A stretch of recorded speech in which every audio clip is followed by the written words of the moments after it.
What's going on? Be with y'all in 1 second. Actually, I'm already kind of late, so we can go on and get straight to it. Uh, give my people might be popping in. I might be flying solo for the day, but y'all know how it is.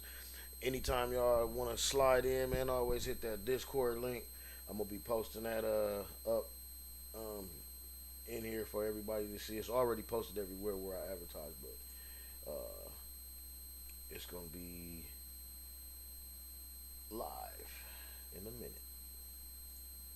on everywhere. So, what is good with y'all, man? It is episode 35. Welcome to Talking Shit, episode number 35.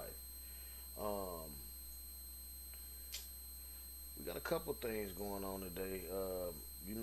Like how we do, man. I let production send me the list, or let production roll on through, and I specifically said we not talking about you know who, cause that's what he want everybody to do, and y'all falling for it. Anyway, moving on, man. As I said, man, PG the Hustler, man, talking shit, episode 35. I'm gonna just start it right off. I seen a little bit of this. Most of the clips, y'all know that I don't watch. I get them and I watch them with y'all. Everybody that's on the panel, everybody that comes, even though it's just me right now, everybody that comes, we watch them live. So let's roll this. I did, in fact, see a snippet of this, but I don't know the whole gist because I was on my way somewhere when I actually caught this one. Um, scrolling through my social media, and I ain't gonna lie, I was kind of bothered by it also, especially at first I seen all this hair on this dude, on this dude's face, and I'm like, okay, so I'm thinking to myself, why didn't he fight back? Because I'm thinking he was a grown man. But as soon as he opened his mouth to speak, I understood what was going on, and it instantly pissed me off even more. So let's go ahead and get into this. In Wisconsin, a white man in Milwaukee was caught on video holding a young black man with special needs by the throat after accusing him of stealing his bike. This video has gone viral. Watch this. Hey, Stole. I'm recording you. Let go of the Go man's ahead, neck. record. Let go of his neck. He's not going Stole a anywhere. bike right out Sir, of a friend of sir. mine's yard. Let go of his shirt. Let go of his neck. I didn't. I didn't. Let go of his neck. I did. Okay, I didn't. you're fine. You ain't gotta hold his oh, neck. no, I sir. didn't touch it. I This didn't is when touch you can it. tell that he's still young, even if he's I didn't not touch super it. young, For he's real, still I did. I didn't touch it. Yeah, one of this kid over here, one of his friends stole a bike right out of a friend of mine's yard. Okay, my address is. Yeah, I didn't touch it. I'm for real. Up here on God, I didn't touch it. Yeah. You ain't gotta touch his neck like that, bro. He a kid. Right in the middle of the road. See, he don't look like a kid at first. And you got Hey, on my toes. hey, do y'all know? minutes ago. Hey, little man. There's two. Do you know his people? There's actually three kids. Go here. get his people. Go get his mom or He his. gotta go with us because his mom don't know us. No, go get his mom or go get somebody that where he lives. He doesn't know. They don't know us. I don't know what kind of bike. It's a green one. Yeah, but he didn't steal it. But I don't know what you got going on, little man, but he don't need to be grabbing your neck like that. You heard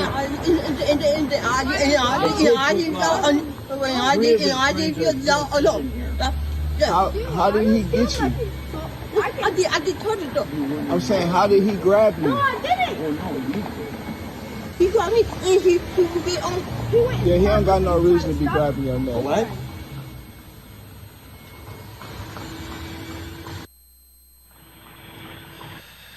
Go. Well, Larry, let me tell you what happened here.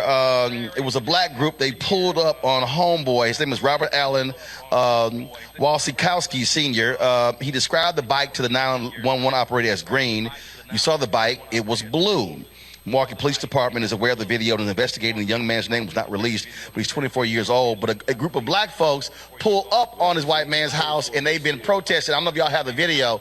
And they said, oh, you want to touch a young black brother? Here you go. And then you've had other activists from around the country who said, they're gonna pull up at his house in Milwaukee. Look, I keep telling. That's why we had this segment, crazy ass white people. Y'all keep putting y'all hands on black people. It's about to be a problem, Larry. Man, these white people don't care nothing about y'all. They doing this shit for Listen, y'all to do this, man. Roland, Y'all motherfuckers this better is, stay I feel sharp, for this man. young man who's obviously read the article with special needs, but this is once again another example of racial violence. And listen, we could have videos like this. You could play these on loop, Roland, every single day. And we obviously talk about these issues with law enforcement, but also these citizens. And this gentleman thought he had the right not only to detain him, put his hands around his throat. And I'm great. I'm glad that citizen showed up, that brother showed up, let him know he need to take his hands off of him. But we can't continue to allow these folks to get away with it. So yeah, they need to be out in front of his house 24 hours a day, 7 days a week, to let them know that we members of the black community won't allow this to continuously happen, particularly those in our community who are the most vulnerable, which is clearly the case. But once again, the police department should be investigated. This gentleman should be arrested for assault. And then people not only protest in terms of in front of his house, they need to go in front of his job and let his employers know this is the kind of behavior of the individual you're employing. And it'd be certainly better not be a state or city employee. But once again, Roland, if you mess around and find out, if you put your hands on members of the black community, and we need to keep doing this to hold these folks accountable. Look, Randy. I'm telling you, I'm glad to see how people responded, and I bet that man is a little bit upset. Remember the guy in New? I know you might not remember the story. The guy in New Jersey who attacked this young brother, and man, when the protesters showed up at his house, and he had to move. And so that's what should happen. I mean, bottom line is, you don't sit here and just put your hands around this young brother's neck, and then you call 911 and say the bike is green and the damn bike was blue. Right. And he also said the friend stole it. He said that not that gentleman stole it, but the friend stole it. So why do you have this gentleman in a neck hold? Not that that would be appropriate anyway. Definitely he should be arrested. Again, this is assault. But I think that the message should be loud and clear that black people are sick and tired of being sick and tired. And if the police will not protect us, if the systems will not protect us, we will protect each other. So they should be paying attention. And I'm so thankful for that brother being there. Michael. We were just talking about deterrent in the previous story. There have to be deterrents too for people like the gentleman in the plaid shirt. You have to put some bracelets on them, take them downtown, book them for assault. I mean, because then hopefully the message will get out to people like him. I better not do this because this will happen. Same with the deterrence with the police. There has to be some stronger deterrence when folks do things that are not that frankly are illegal. Mm-hmm. But the laws protect police officers, and the laws, or whoever happens to be the DA, will protect this gentleman in the plaid shirt or the gentleman at the school. So that's why elections matter, because it depends on who is in these particular positions. Facts. All right, folks, back to our Roland Mark Unfiltered video in just one moment. Facts, man. Facts. So, y'all slap in the comments or whatever, man, what y'all think about that. I know if it was anything, I know if you like me, that shit kind of pissed me off, because for one, don't mess with our kids. Even though he's not a kid, he's special needs. That's a big no-no. I only agree with the last dude talking about that we need to, it need to be better deterrence. They really need to get booked. They need to get the same treatment we get. And if y'all don't know why I said stop flying that Black Lives Matter flag so much, man, go look at these past shows, man.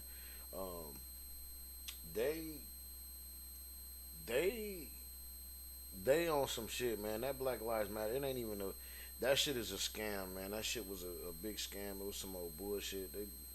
It was some bullshit. I ain't gonna get into it, man. Roll the clips, roll the shows back, man. We 35 in. I think that one was on like 10 or something.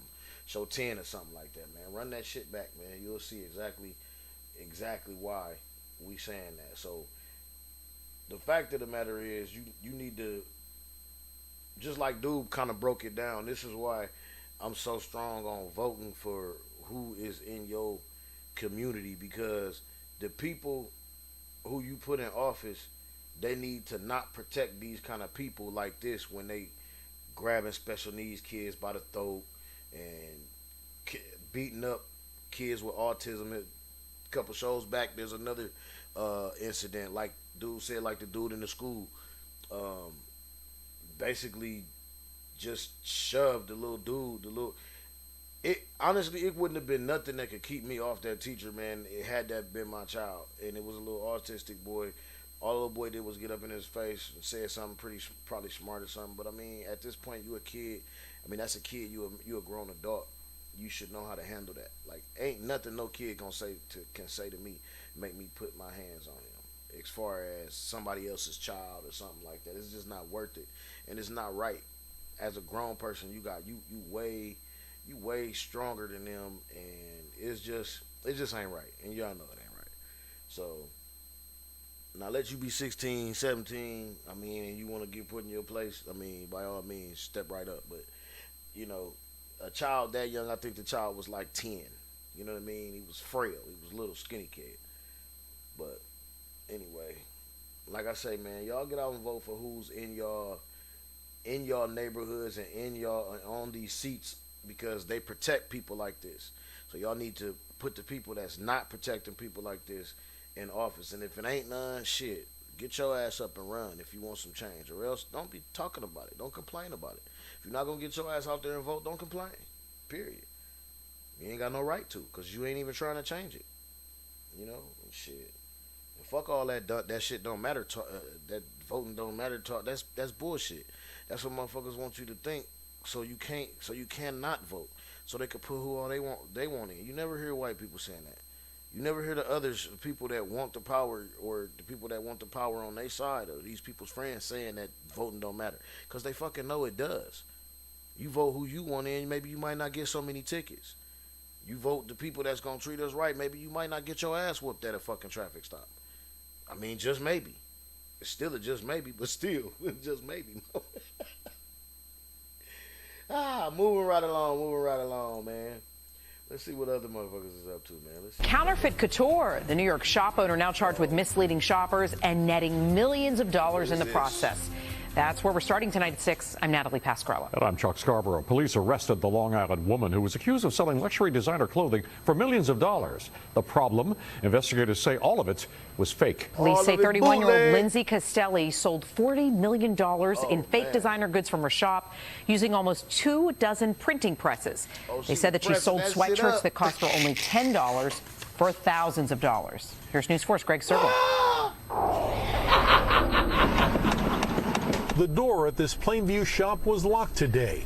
Lindsay's boutique customer is able to look at but not buy items Nassau police say were not what they appeared to be. I'll tell you, it's very disappointing being a local shopper to find out that they're selling counterfeit. That's what store owner Lindsay Castelli is now charged with doing, selling fake designer goods she claimed were the real thing. Simple $10 sweatshirt, you put the Chanel brand on it, it sells for $5,300. Nassau's police commissioner says $40 million worth of fake Chanel, Gucci, Prada, and Louis Vuitton items were seized last week. A police raid coming at the end of an 18-month investigation. You can't put brand labels on clothing and sell them to unsuspecting customers who think they're buying the real thing. Nassau's DA calls this a sophisticated operation. It used 22 heat presses to attach fake designer labels to cheap made-in-China clothing, with all the work done in the Plainview store's basement. She was after money. She didn't care who she hurt in the process. Kendra was a store customer, learning today she may have overpaid for her clothing. We visited Lindsay Castelli's Smithtown home, but no one was available for comment. Keep in mind the kind of counterfeiting operation that police say went on here in Plainview can be big business. Last year alone, U.S. Customs and Border Protection says it seized counterfeit items with a retail value of over $3 billion. People spend a lot of time and money to develop brands and labels, and they should get what's due to them. For someone else to just knock it off is not right. Castelli faces at least 1 to 3 years in jail if convicted. She'll appear before a judge next month. Greg Sergel, News 4 New York. Oh, you know how much fucking money she made off that shit?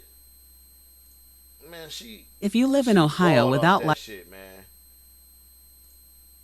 And she finna spend a year in jail because you know they gonna let her out early because she gonna be on good behavior. Oh, man. Man. But you know what, though? It's funny that they don't go to the hood for that.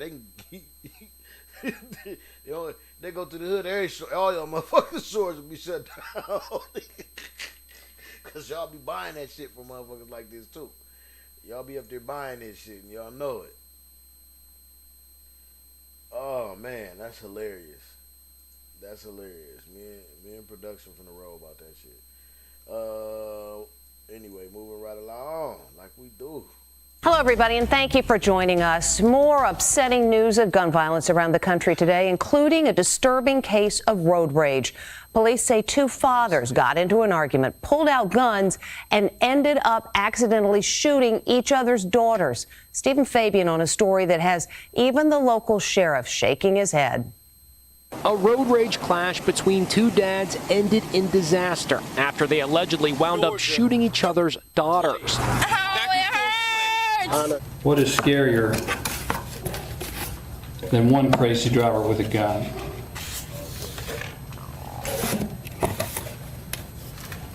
Two crazy drivers with a gun. Police say the two dads got into a high-speed cat-and-mouse face-off on the highway. They say there were sudden stops, obscene gestures, even a bottle thrown at one car, until suddenly gunfire erupted. This dad allegedly opened fire and hit a 5-year-old girl in the leg.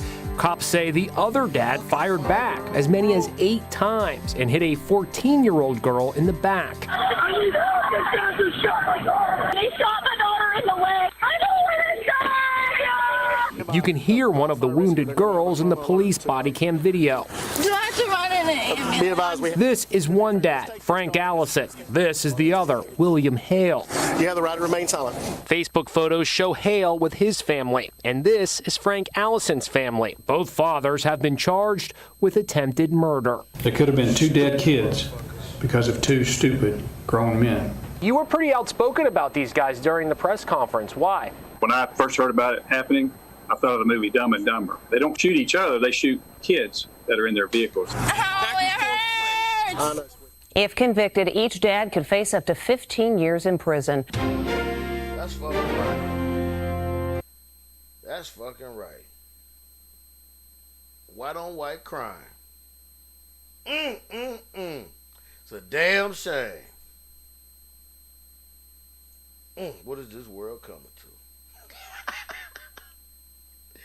I should be laughing about it because them 2 kids got hurt. But still, I'm me, and that shit is hilarious. That's a pure cut case of white on white crime.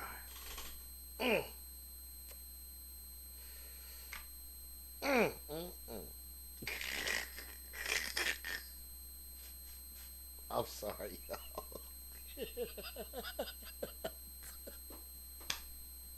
I'm sorry. Oh, shit. I'm sorry, man. That shit is hilarious to me. All right, my nigga Ravi Drib ain't in the crib, man, but I gotta go to his favorite person, man. A daycare, according to an indictment, decided to spray children in the face with chemicals, make them fight each other, engage in direct abuse, and more. This was at a daycare in an Air Force base in Warner Robins, Georgia. Let's put up the picture of their very festive literature. 3 formerly employed women of an Air Force base daycare in Warner Robins, Georgia, have all been indicted for alleged child abuse. According to the Department of Justice, a federal grand jury returned a 30-count indictment charging 2 former employees and the former director of a daycare facility located on Robins Air Force in Warner Robins, Georgia, with charges related to the alleged child abuse. So let me give you some background on these former employees. Zanae Kiana Flynn, 27 years of age. from Centerville, Georgia, is charged with 18 counts of cruelty to children in the first degree, 6 counts of cruelty to children in the second degree, 3 counts of simple battery, and 1 count of failure to report suspected child abuse. There's more. Antonisha Monet Fritz, 29 years of age, of Tanner, Alabama, is charged with 18 counts of cruelty to children in the first degree, 6 counts of cruelty to children in the second degree, 3 counts of simple battery, and 1 count of failure to report suspected child abuse. And battery. And the former daycare worker, Latona Mae Lambert, 51 years of age, of Kissimmee, Florida. Okay? Charged with 1 count of failure to report suspected child abuse. She must be the owner. Knew about it, according to the indictment. The indictment alleges a variety of felony cruelty charges against children. This was committed during January and February of 2021. The charges allege various forms of abuse did in fact take place, to include striking children, causing children to fight each other, forcing them to hit each other, spraying them in the face with cleaning liquid, seizing and shaking a child while threatening to strike them, striking a child in the head with a book, kicking them to the wall and stepping on and applying weight to their legs. This is why I don't send no Flynn and Fritz to daycare. were also accused of committing simple battery against children, with the indictment alleging that they lifted a cot with a child sleeping on it, causing the child to fall on the ground, struck a toy out of a child's hand, and then forced the child into a small enclosure and sprayed 2 children in the head and face with cleaning solution. Lambert, Flynn, and Fritz are each charged with 1 count of failing to report suspected child abuse, and they did not notify proper authorities of the abuse after allegedly witnessing it or have reason to suspect that it was occurring. Meanwhile, the child care page on the basis site has at the very bottom, let's put this up. It says right there, child abuse and neglect. It is the policy of the Family Child Care Program that any suspected abuse or neglect be referred to the base Family Advocacy Office, and they provide the information. The statement from the base has also been released. They say, and I quote, the Air Force Base said in a statement, properly caring for our airmen and their families is of utmost importance. Our airmen should have confidence in the care provided to our Child Development Center, the statement added. We are fully supporting the ongoing investigation and reviewing processes to ensure the appropriate measures are in place to safeguard our children. The DOJ is still investigating.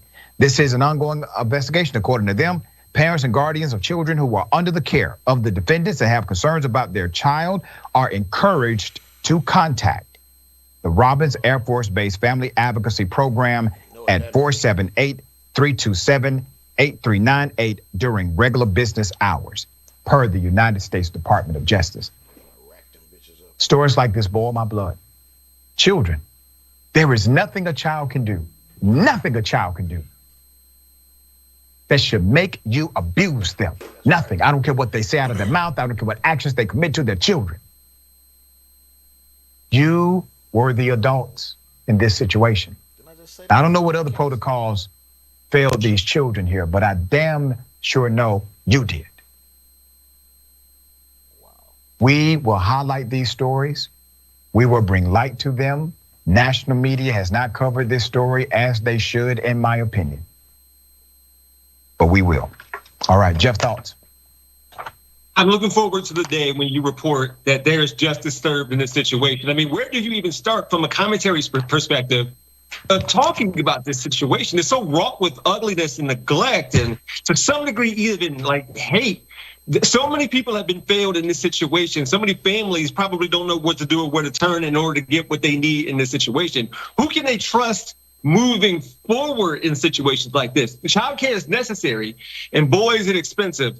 But wow, like what are these families going to do after situations like this? This is ugly. Well said. Wait a minute. A daycare. Because I seen something else we're going to have to speak on real quick. I'm going to have to pop onto this one real fast. But like he said, no way. I don't even know what to say about this shit.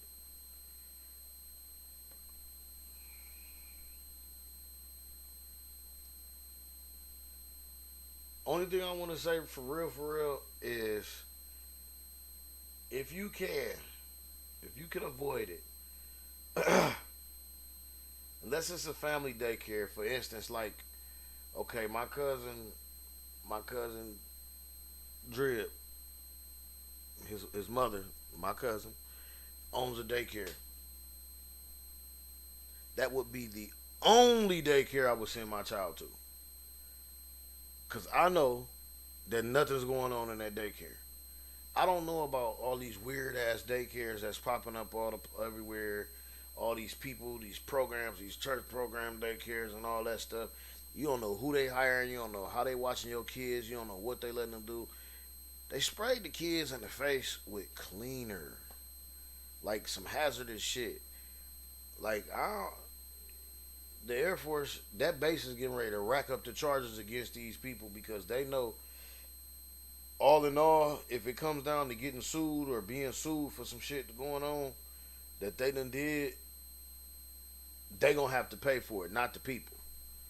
Personally, you know what I'm saying? They might make the people pay some kind of restitution or make them pay. You're gonna have to pay because they going to jail, so they paying something.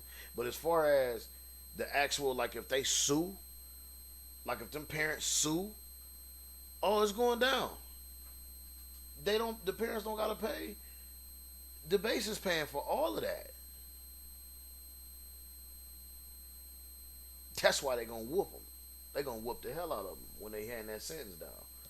A school teacher was found with a list of the people she wanted to exterminate. At least she said she had this list to a student. A school teacher was found with a list of the people she wanted to exterminate. At least she said she had this list to a student. The student confirmed the statement from the teacher. The teacher was allowed to leave school, and the police were called hours after she was dismissed. Let me give you background to this story. Let's put up the picture of the school in question. I want to see the teacher. A 5th grade school teacher was arrested after police said she told a student they were at the bottom of a kill list that included the names of other students and also faculty members.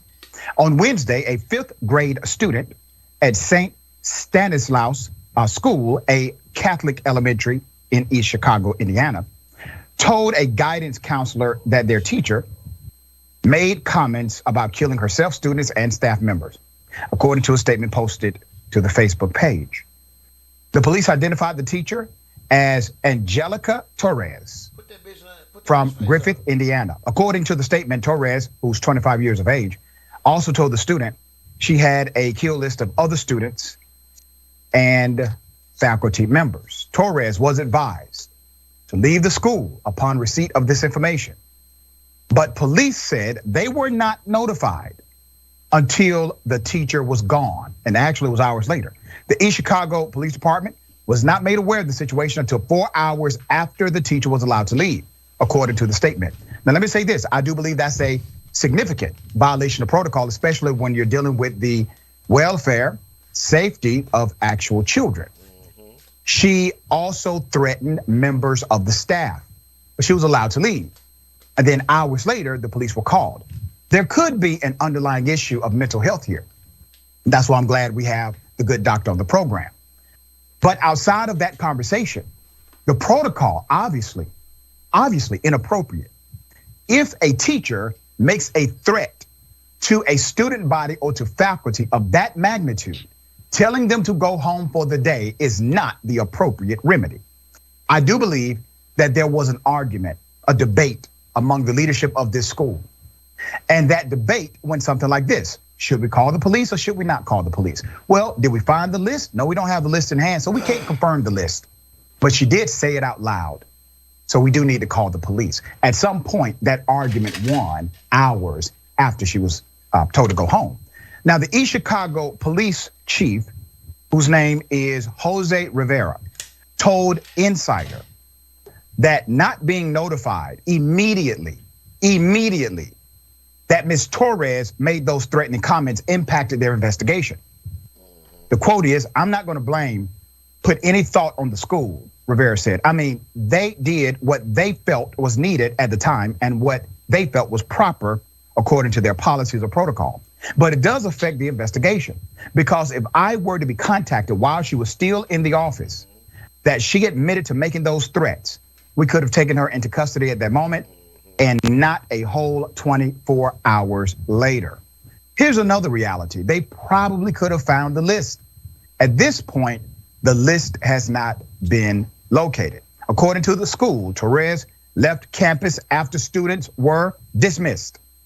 After students were safely dismissed at the end of the school day, the teacher was escorted off campus, and the East Chicago Police Department was notified at approximately 4:45 p.m. A statement that was posted to the school's Facebook page Friday.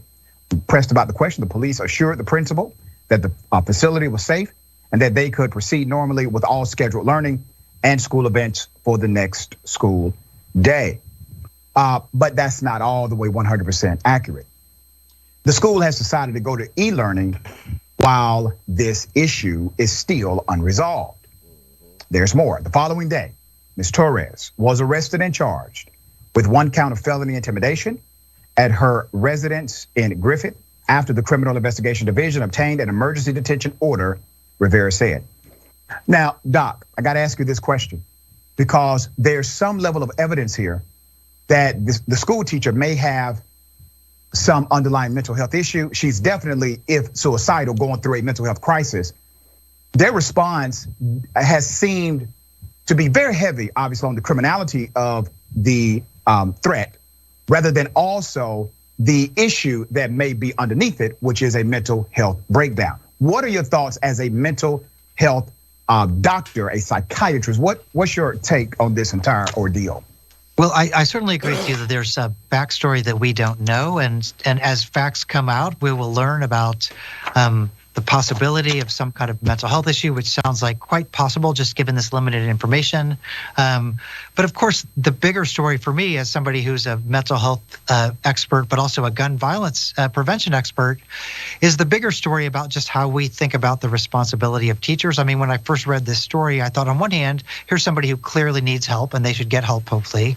But also think of all the work we're doing in this country to arm teachers right now.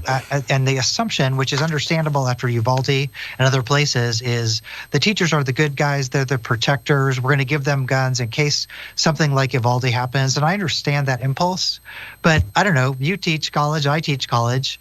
There are a lot of people in schools who I really don't want to have armed. And so I think this highlights the other issue, which is that teachers are human. They're potentially volatile themselves. And so I think the question is really, what's the role of a teacher? But it just makes me nervous on a broader scale, not this issue precisely, because I don't know if guns played out. But this idea that we're just blindly going in and arming teachers across the country, really, I think is a setup for a situation like this to turn bad somewhere. Not that it would turn bad, in this particular way, but it's just we're doing this without thinking, who is exactly that we're arming, and we're adding guns into the school. You make a great policy point, connecting back to this dilemma that many school teachers face inside of K through 12 education. But here's another aspect of policy. This is a real challenge. There are school teachers experiencing mental health issues all across the United States of America. And it's not just attributed to, let's say, kids. It's not just the kids. Sometimes it's actually the administration, the faculty. But there's no remedy. There's no policy remedy to provide a mental health support aid to teachers in K through 12 education. That has not been presented. See, that would actually solve a real problem, right? That impacts learning. That is, there's an issue that we know of clearly, but there's no policy proclamation to fix it. They want you to believe critical race theory is the only evil they need to fix. It's not even taught, and it's not even evil.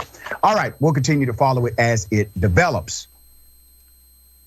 Emilia Wow. I know y'all seen that ad. Y'all better go vote.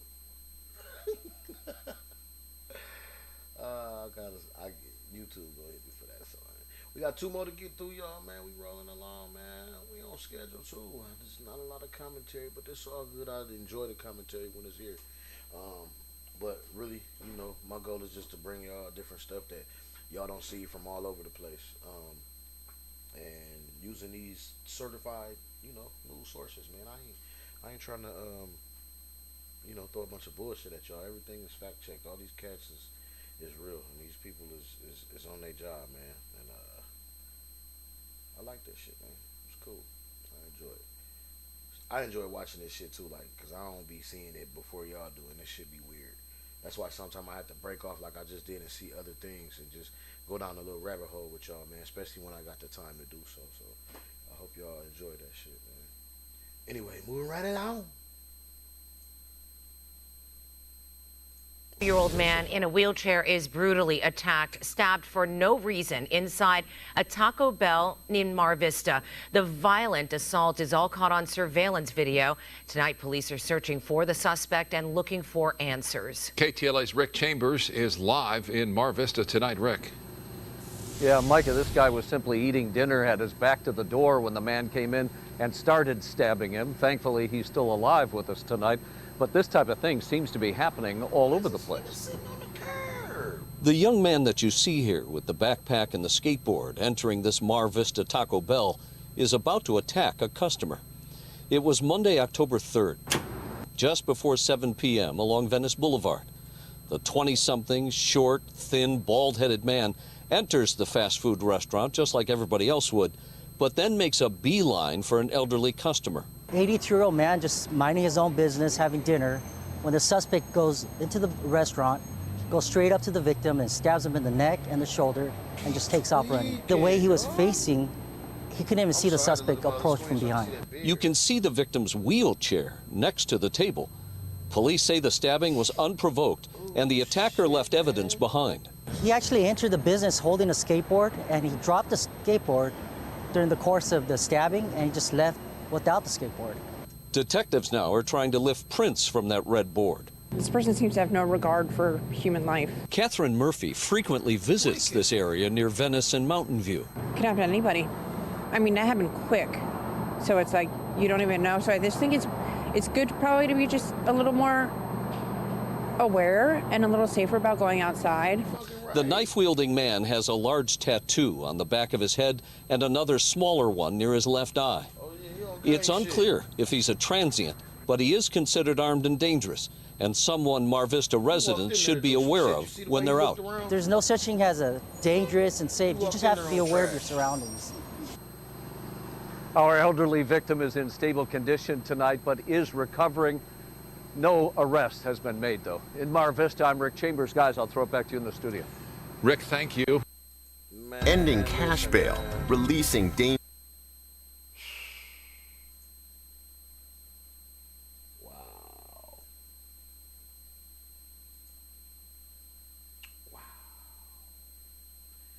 Motherfuckers is on bullshit, man. Y'all had y'all head on a swivel, man. For real. That nigga was tweaking. Hope that old man get alright. I hope he be alright, man. He tough. He done lived through some shit. He showed me something. He lived through some shit. He alright. He alright. You heard the dude say you still with him. He alright. That's an old nigga. That's one of them old niggas. They built them different back then. They ain't like y'all young niggas, man. No, get well to that old dude, man. A reality star's daughter killed in an interstate crash in Memphis early Sunday morning. We have since learned the driver of that car also died. WRIG's Bria Jones joins us now live downtown with late breaking details. And what have you learned, Bria? Well, Greg, I was actually able to get a copy of the crash report. Inside the crash report, it says that the victims were on I-40 when they hit the back of a tractor trailer. Tonight, thousands of tributes are pouring in on social media following the death of 25-year-old Kayla Nicole Bailey, the daughter of Basketball Wives reality TV show star Brooke Bailey. I watched that show and I love that show, and no mother wants to lose their child, period. Her mother sharing this heartbreaking post on Instagram that reads, "Forever my baby, Pretty Black, aka Kayla Nicole Bailey. This is not goodbye. Mommy will see you soon." WREG obtained this crash report from the Memphis Police Department. Bailey, a local hairstylist, is listed as the victim in a fatal crash involving a tractor trailer on I-40 eastbound just west of Hollywood around 4 Sunday morning. She was taken to Regional 1, where she later died. She was the passenger in a blue Mercedes-Benz S550 that was totaled and towed here to MPD's vehicle storage lot. The driver, identified as 38-year-old Julius Weaver of Cordova, died at the scene. This diagram constructed by MPD shows the accident. According to police, the driver was inattentive when he struck the back of a tractor trailer that was stopped due to a crash. A tragic ending that now has 2 families mourning. I can't even imagine what she is feeling and what she's going through. Everybody, you know what I'm saying, should be heartbroken behind losing people at that age because they haven't really lived their potential out yet. Tonight, police say that crash is still under investigation. Now reporting live downtown, Bria Jones, WREG News, Channel 3.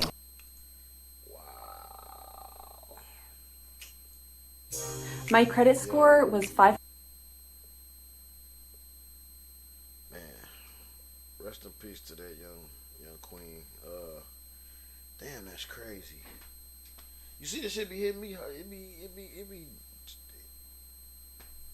tripping me out too. Like this shit, car crash, man. Yeah, man, y'all gotta be more careful, man. Man. I don't know, man. Listen, man. Be careful in them whips, man. Because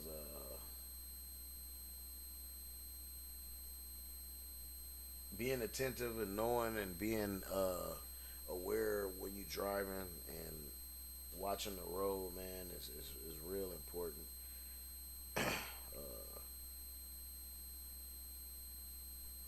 It's important, man. This shit. Y'all be cool, man. Y'all be careful out there, man.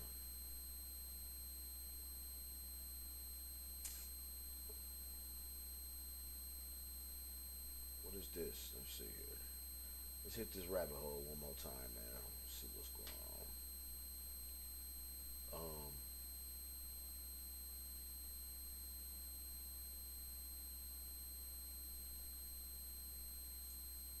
Development now in a story that has rocked our entire. Okay, well, let's see. Yeah, I'm gonna hit this one and then this it.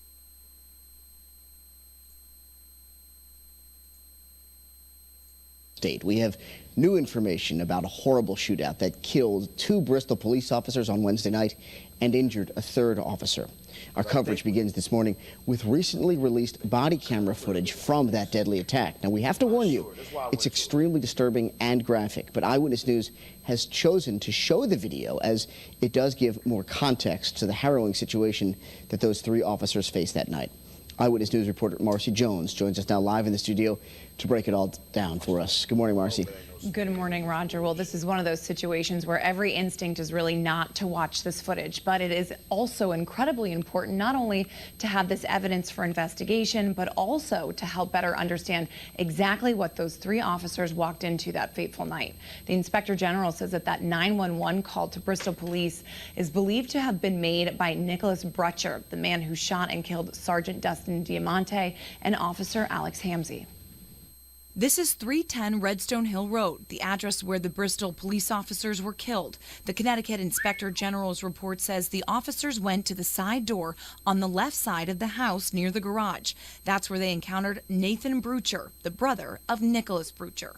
They ordered Nathan to step out of the house. The inspector says Nicholas was hiding in the bushes in camouflage. That's when he fired multiple rounds from an AR-15 at the officers. Sergeant Dustin Diamante and Officer Alex Hamzy lost their lives that night. Officer Alec Iorato was shot in the leg. He made his way around the house. That's where we pick up the body camera footage. Shots fired, shots fired. More cars, send everyone. At this point, the injured Officer Iorato made his way around to the front of the house. That's where he called for backup, mentioning he and the other 2 officers had been shot. Officer shot, officer shot. While he is trying to make his way to a police cruiser in front of the house, you can see he ducks behind a tree. And while this is happening, you can hear a woman repeatedly screaming. Iorato is clearly in pain. We edited this brief section of the video where he collects himself. We pick it up as he heads to the cruiser. In the video you're about to watch, you'll hear rapid gunfire.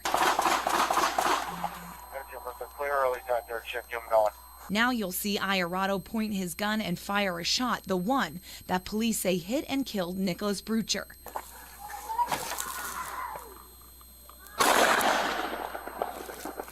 To help us finally understand what was going on in the moment, we turned to Channel 3 law enforcement analyst and retired Lieutenant Paul Vance. While he's escaping to cover, you can hear gunfire. You can hear massive gunfire. He got to cover, and while going, he called for help. Called for help for his downed brother officers, called for help to indicate he was wounded and needed help. He got that message out, which was extremely important.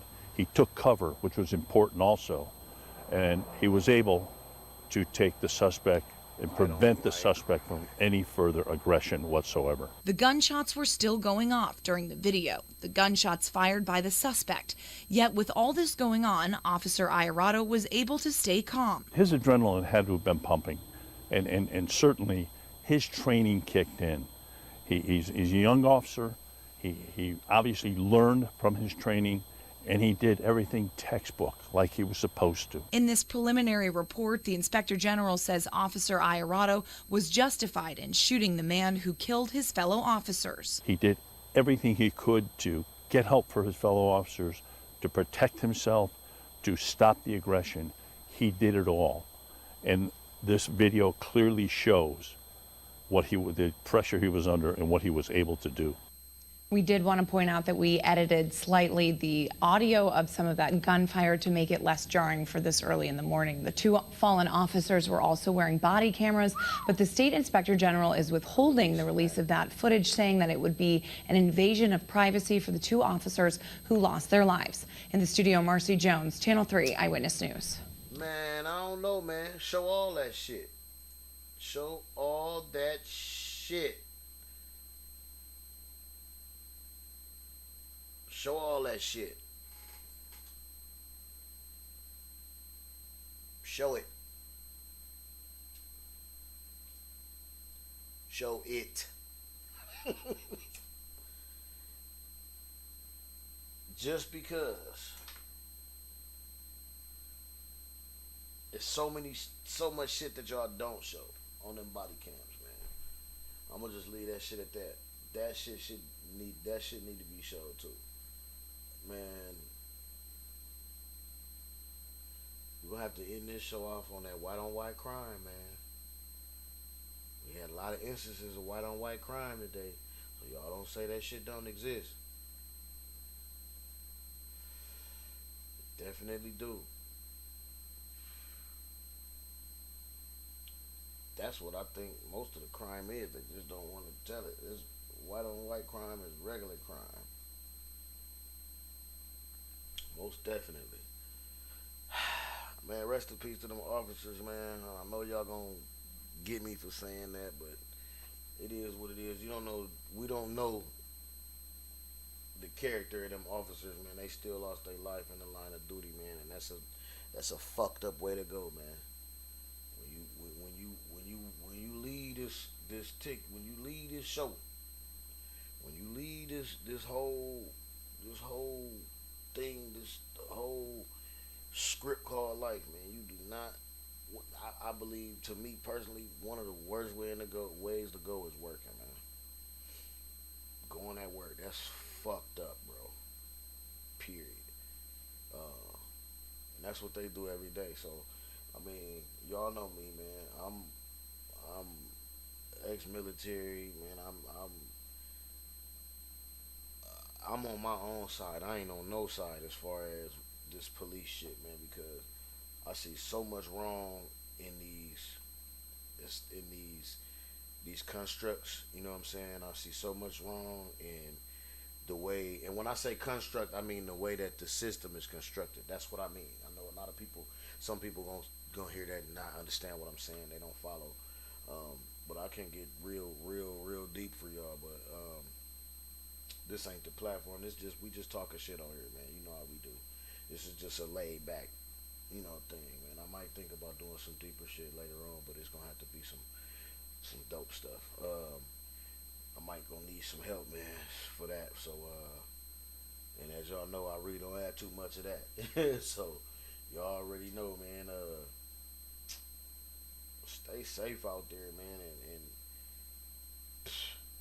man, it was a crazy episode. There's a lot of weird shit going on, man. All this shit is current within like the last week or so, if I'm not mistaken. A couple things might have been a touchback. I think that the shooting that we just seen was from the 17th, but real crazy, man. Real crazy. Listen, be careful out there on them highways. Get y'all ass out there and vote. Man. Another thing, this is one thing that I really want to touch on. I didn't get to really speak on with the young man with the dude around his neck. This is what I want to say to y'all. All my people of color out there, whether it's black, brown, any kind of minority, man. You guys, y'all need to be careful out here. Everybody need to be careful out here. There's a thing called baiting. These people are out here. A lot of these Trumpers and these whatever you want to call them people. You know the people I'm talking about. They do things to bait you into situations. Okay? I really want y'all to be careful out there. Every week, like every day when you out there, just be careful. Like I had instances where I just was telling people in the store, a lady kept bothering me in the store, white lady, like, cause she just knew I was gonna pop off at her. Bitch even hit my fucking foot with a cart, like, you know what I'm saying? Like she was baiting the fuck out of me. She wanted me to pop off, but I know what the fuck going on out here. You know what I'm saying? So I had to. Yeah, I'm me, so I did at first. I did have a little bit of. I was like, whoa, and in a minute, then I stopped. I said, you know what? I said, this bitch been on some funny shit since I walked in this fucking store. Let me chill the fuck out. So, y'all watch for this bait and shit, man, because they will bait you to do things and then get you in trouble, just like the motherfuckers used to do when you was kids. I know y'all knew some motherfucking some bitch ass people that was in y'all class that used to do that kind of punk ass shit, bro. They not doing nothing but the same shit. These motherfuckers is up here, and those people, not all of them, those people, and you know who the people I'm talking about. I'm not talking about no specific color. I'm talking about the people and that mindset. Those people are literally acting like fucking children, man. Like they literally are acting like children. They are baiting people to get in trouble. They get in trouble. You fuck their ass up, then they play the fucking victim. That shit is dead, man. That shit is corny. Watch out for that shit, man. And y'all stay the fuck safe out there, man. As y'all see, we got new merch in the store, blackmoneymedia.live. Y'all go ahead and check it out. I even got the customizer on there. I'm going to be doing some shit. I'm going to be putting some ads together, man. Me and my dog, Rod, we going to have to get some stuff together, man. And I got to put some ads together for that because I really want y'all to understand, like, I know everybody got shirts, everybody doing clothing lines and everybody, all that kind of stuff. We have one also, but at the same time, I have on blackmoneymedia.live at Custom Drip, you can upload your photos, you can upload anything that you want. You can even put together your own shirts, your own merchandise. I think there's shirts, hoodies, it might be some socks there. It's a couple other things. A jacket or two, hats. You can put anything that you want on there, within the guidelines, and everything's laid out for you. It's all set up. It's all automated. It takes 5 to 7 business days to get to you, and it's custom and it's cheap, man. It's the low price. If y'all know anything about how I do any of all my operations, man, I'm a print broker. I print everything on paper. I print anything that can be printed, man. And I got y'all. But I do my shit pretty much private because my prices are so low. Okay, because I am not out here trying to make a Fortune 500 company out of the resources that I have. So everything is there for you. Like I said, you can upload all your stuff. You can take a picture with your phone, man, and upload that shit and make a shirt. Like, you know what I mean? Everything is right there. Boom, automated. Check us out, man.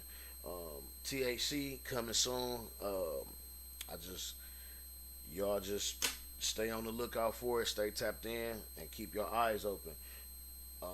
If you don't know, I'm gonna give y'all a little bit of insight into THC. What it is a collective. All my people who in you know who are patients and need medication, y'all can get at us. We have oils, you know what I'm saying, flour, we have edibles, we have everything. So that will be coming to y'all. Y'all just keep your eyes open, man, for that. So man, with that being said, man, oh yeah, Contra been out. I don't even check the numbers on it because I make music for fun. I make music for me. You know what I'm saying? I make music for people that like it, people that like my shit. So I'm not real big on, streams and all that shit. As long as the people that have heard it, listen to it, like it, that's cool for me. Like, you know what I mean? There's other reasons deeper to why I do that, but I got an album coming out called In My Own Lane, so y'all check that out. It'll be coming soon. Looking at before the year's end, so I'm not gonna give no specific dates because you know how people be. So when it's slated and set, I will let everybody know. Everything will be released, man. But like I said, man, y'all stay tapped in, man. Thanks for hanging out with me on this Wednesday night. I really appreciate it, man.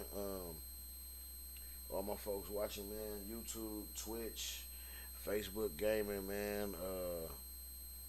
Appreciate it, man. And y'all have a good one. Like I said, stay safe and watch out for them folks baiting y'all, man. And keep a cool head out there. Don't fuck around and shoot nobody's daughter, man.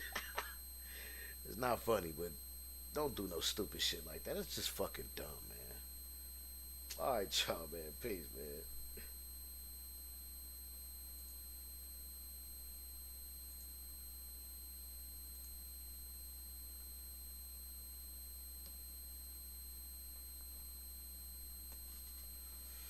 Another thing, I bet not hear nobody talk about my motherfucker Simply, man. Had a rough weekend. It wasn't rough, it was still cool.